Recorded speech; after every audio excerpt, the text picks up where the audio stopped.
Today I'm going to be going over a bunch of things that you need to know about Modern Warfare 2, starting off here with movement. And you can see just how different movement is in this gameplay that I'm rolling for you in the background. But overall, this is no longer a movement game. Modern Warfare 2019 and Warzone was all about movement. Slide canceling, playing fast, really using movement to our advantage. Modern Warfare 2 and Warzone 2 are all about positioning. It's all about playing smart. It's all about gameplay strategy. Now, don't get me wrong. We can still use movement to our advantage. There's 4 movements that you really want to focus on in Modern Warfare 2 and Warzone 2. First off is going to be continuing to strafe while shooting. Moving left and right, really taking advantage of how that increases your aim assist. The second is going to be jumping while shooting. We want to continue doing this. Jumping is going to be the most important thing in this game mode, mostly because of jump peeking corners, which is number 3. You know, we no longer have the ability to slide cancel around the corner, get our crosshairs out, and hit that first shot. We also don't have the ability to bunny hop anymore. Jump peeking corners is going to be the #1 way to challenge enemies around corners, so you really want to make sure you're getting comfortable with that. You're going to attack sprint, you're going to jump peek that corner, you need to basically be pre-aiming that corner, be ready for that enemy, because that is how the pace of play is in Modern Warfare 2, and that's how it's going to be in Warzone 2. The last one that I'll tell you is actually going to be meleeing. Meleeing is super important in Modern Warfare 2 and Warzone 2. Here's why. Meleeing actually resets your attack sprint. One of the biggest things with slide canceling, no doubt about it, was resetting that attack sprint. Slide button, jump button, attack sprint.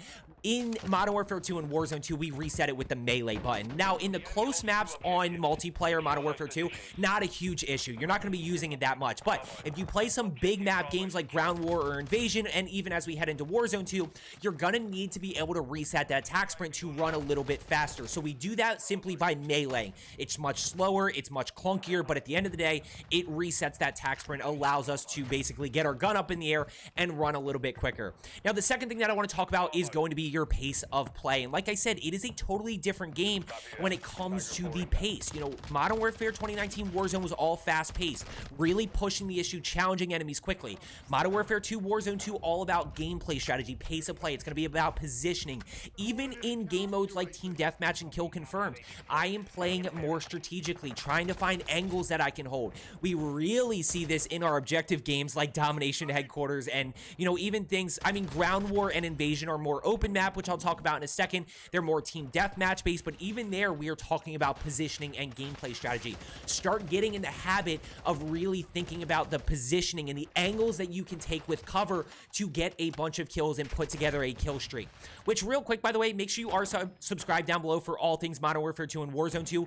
I'm going to be doing a lot of videos about how we can use Modern Warfare 2 to get ready for Warzone 2. That's going to be my main thought process with putting out videos, is how can we use multiplayer to get ready for Warzone 2, which is what we are mostly interested in, and that's going to be a totally different game as well. So far, we have adjusting to that pace of play. We also have adjusting and getting used to the new movement.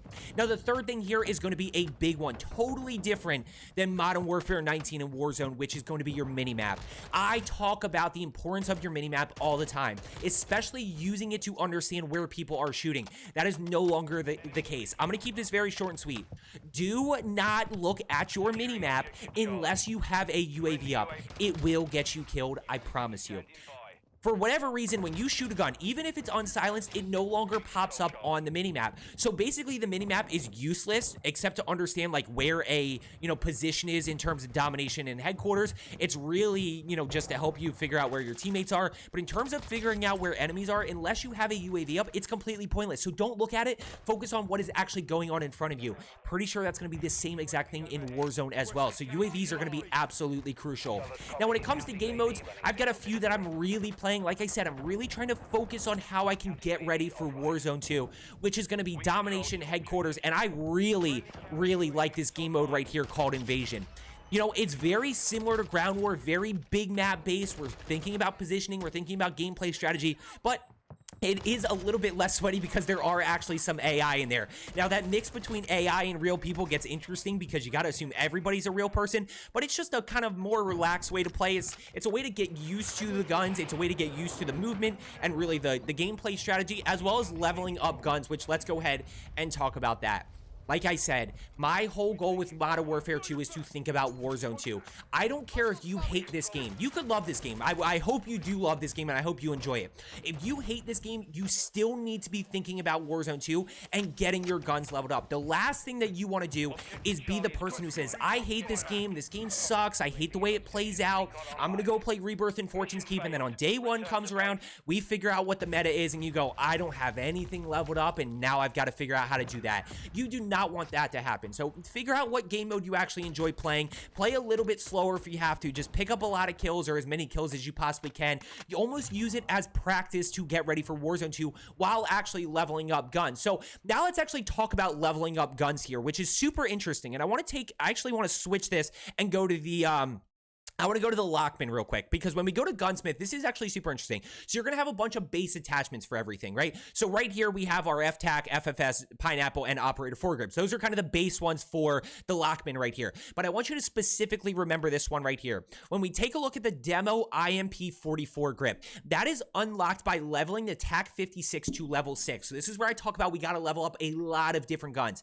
Basically, these attachments right here, a lot of them level up by getting a certain gun to a level. But once you unlock it, for example, the demo IMP44, if we go back to the M4 here and we click on that and we go to Gunsmith, we go to Underbarrel, look at the demo IMP44 right here. Also unlock with the TAC 56. So when we get that TAC 56 to level 6, we unlock the demo IMP44 grip for a lot of different guns. That's where they're really talking about creation within the Gunsmith, and that we don't have to get, the M4 to this crazy absurd level 70.